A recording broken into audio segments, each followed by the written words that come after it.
Cancro do pâncreas. O pâncreas é uma glândula do aparelho digestivo. Tem cerca de 15 cm de comprimento e encontra-se localizado na parte superior do abdômen, atrás do estômago. O pâncreas divide-se em 3 partes: cabeça, corpo e cauda. O pâncreas é uma glândula mista, por isso tem 2 funções principais. A função exocrina é responsável pela produção de enzimas digestivas, tal como o suco pancreático, fundamentais para a digestão de lípidos, carboidratos e proteínas. E a função endocrina, que é a produção de hormonas libertadas para o sangue, a mais conhecida é a insulina, fundamental para o metabolismo da glicose, ou seja, a regulação dos níveis de açúcar. O cancro é a proliferação descontrolada e ininterrupta de células. O ciclo celular é um processo que ocorre a partir de células indiferenciadas que crescem e dividem-se, originando novas células. Estas células diferenciam-se e substituem as células que morreram por apoptose. A divisão celular não é ininterrupta, vai ocorrendo de acordo com as necessidades do organismo e é controlada por proteínas, codificadas por genes. Durante este processo, ocorrem por vezes erros que conduzem à produção de células cancerígenas. Quando as células estão completamente diferenciadas, estas cessam a sua divisão celular. Porém, as células cancerígenas ficam bloqueadas numa fase precoce do processo de diferenciação e continuam a proliferar devido à perda de mecanismo de regulação celular, resultantes da alteração na expressão dos genes ou por diminuição da apoptose, tornando-se virtualmente imortais. Desta maneira, formando-se grandes aglomerados celulares com a diferenciação deficiente que consistem em tumores. Nem todos os tumores correspondem a cancro. Os tumores podem ser benignos ou malignos. As células dos tumores malignos podem ter capacidade de invadir os tecidos e órgãos circundantes, substituindo e condicionando o normal funcionamento das células normais.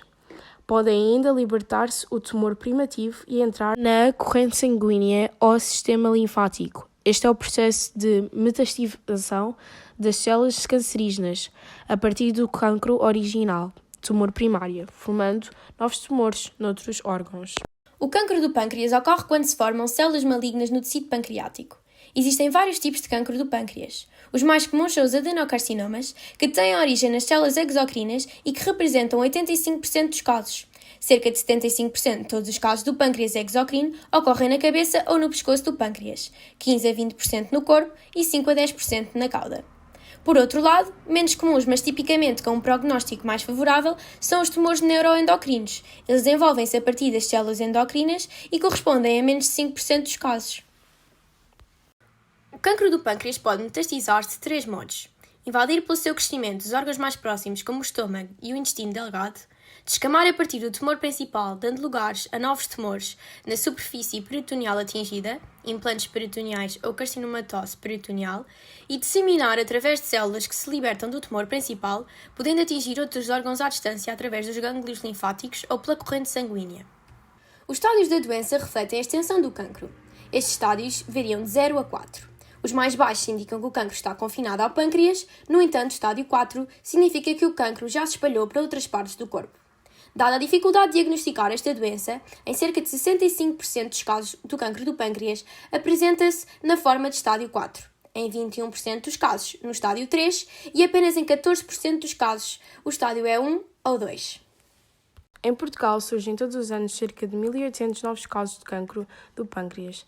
As estimativas apontam para que este tipo de cancro silencioso é geralmente detectado em fases avançadas, seja a terceira causa de morte por cancro no mundo, prevendo-se que venha a ser a segunda principal causa até 2030. É também o tumor digestivo com pior prognóstico. Um cancro que era raro está a tornar-se mais frequente. É registado na última década um aumento de 30%, período durante o qual passou de 1.200 a 1.300 casos anuais, para o próximo dos 1.800 casos em Portugal. Aproximadamente 90% dos casos de cancro pancreático são esporádicos, sendo que apenas 10% têm uma etiologia genética conhecida. Causas genéticas. Sabe que certas mutações genéticas são associadas ao cancro do pâncreas. A maioria dos cancros do pâncreas tem mutações somáticas nos genes CRAS, 80%, P53, 50% e P16, as quais são associadas ao controle do crescimento do tumor. Outros genes que mostram alterações ou mutações associadas ao cancro do pâncreas são o CDKN2, 90%, e os DPC4, CMAD4, 50%. BRCA2 é outro gene cuja mutação provoca síndromes hereditárias de cancro da mama e dos ovários. Foi também demonstrado que está envolvido em alguns cancros do pâncreas. Ter um parente em primeiro grau, pais ou irmãos, segundo grau, tio, tias ou primos que sofra de cancro do pâncreas aumenta o risco de o desenvolver também. Estima-se que 5 a 10% dos cancros do pâncreas possuam ter um componente familiar.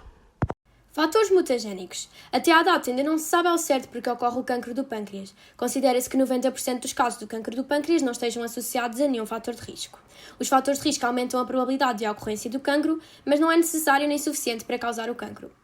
Os principais fatores de risco do cancro do pâncreas identificados até à data são o consumo de tabaco, em que 25% dos doentes com cancro do pâncreas são ou foram consumidores frequentes de tabaco, a pancreatite crónica, que ao longo de algumas décadas aumenta o risco de adenocarcinoma pancreático, a obesidade, em que há indícios que sugerem que o risco de cancro do pâncreas pode aumentar ligeiramente com o aumento do índice da massa corporal, a idade, pois o cancro do pâncreas é principalmente diagnosticado entre os 60 e os 80 anos, o alcoolismo, pois suspeita-se que o alcoolismo esteja associado a um risco aumentado de cancro do pâncreas, e a diabetes tipo 2, particularmente quando recém-diagnosticada, é um fator de risco importante para o desenvolvimento de tumores no pâncreas. Estima-se que 25% dos casos do cancro do pâncreas ocorrem em indivíduos com histórico de diabetes.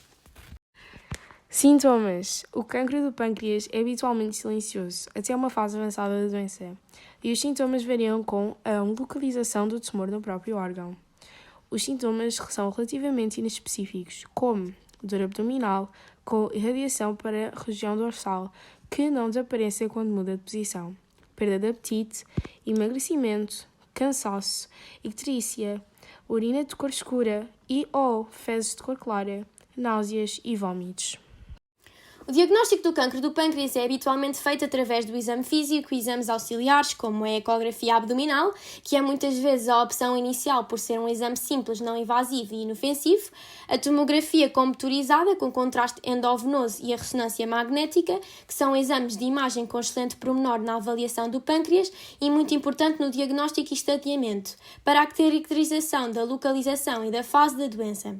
A ecoendoscopia, também conhecida por ultrassonografia transendoscópica, que permite visualizar através de uma sonda de ecografia de alta resolução todo o pâncreas através do estômago e do duodeno, que é a porção inicial do intestino. É um exame de extrema utilidade no diagnóstico e estadiamento do cancro do pâncreas, com a vantagem única de permitir a realização de biópsias, o único meio para obter o diagnóstico definitivo do cancro. Diagnósticos. A taxa de mortalidade ronda os 95% e menos de 20% dos doentes com um tumor no pâncreas têm indicação para cirurgia, os únicos que têm expectativa de cura. Estima-se que na Europa a sobrevivência global aos 5 anos após o diagnóstico seja inferior a 5%. O diagnóstico atempado é o objetivo. Importância do diagnóstico precoce. O cancro de pâncreas é uma doença silenciosa que, em diversos casos, acaba por ser identificada em estágios mais avançados. Infelizmente, ainda não existem opções viáveis de tratamento para esta condição, uma vez que os tumores costumam ser resistentes à quimioterapia. Por este motivo, o diagnóstico precoce deve ter máxima prioridade. Isso permitirá retardar a progressão da doença, aumentar as hipóteses de sobrevivência e melhorar a qualidade de vida, no geral, das pessoas afetadas. Deve consultar-se regularmente com o seu médico de família, realizar exames de rotina e estar atento a sinais, entre estes a perda de apetite, peso sem motivo aparente, icterícia, pele e olhos amarelos, entre outros. Se tiver história familiar ou fatores de risco para cancro, deve estar ainda mais atento. Tratamentos. O tratamento do cancro do pâncreas vai depender, em primeiro lugar, do seu estadiamento e da sua localização. Assim, a abordagem terapêutica deve ser individualizada, tendo em consideração as características do doente e do próprio tumor. As opções terapêuticas podem incluir a cirurgia, que é a abordagem mais indicada especialmente quando o cancro é detectado numa fase inicial, e a técnica cirúrgica realizada depende essencialmente da localização e da relação do tumor com as estruturas vizinhas. A radioterapia, a quimioterapia e as anteriores de forma combinada. Contudo, o único tratamento que pode curar efetivamente o cancro é a cirurgia radical, em que é retirado o pâncreas afetado e os glândulos regionais. Trata-se de uma cirurgia muito complexa. Não existem estratégias de prevenção para o cancro do pâncreas. Deverá adotar hábitos saudáveis como não fumar e ter uma dieta equilibrada, bem como estar atento a eventuais sintomas.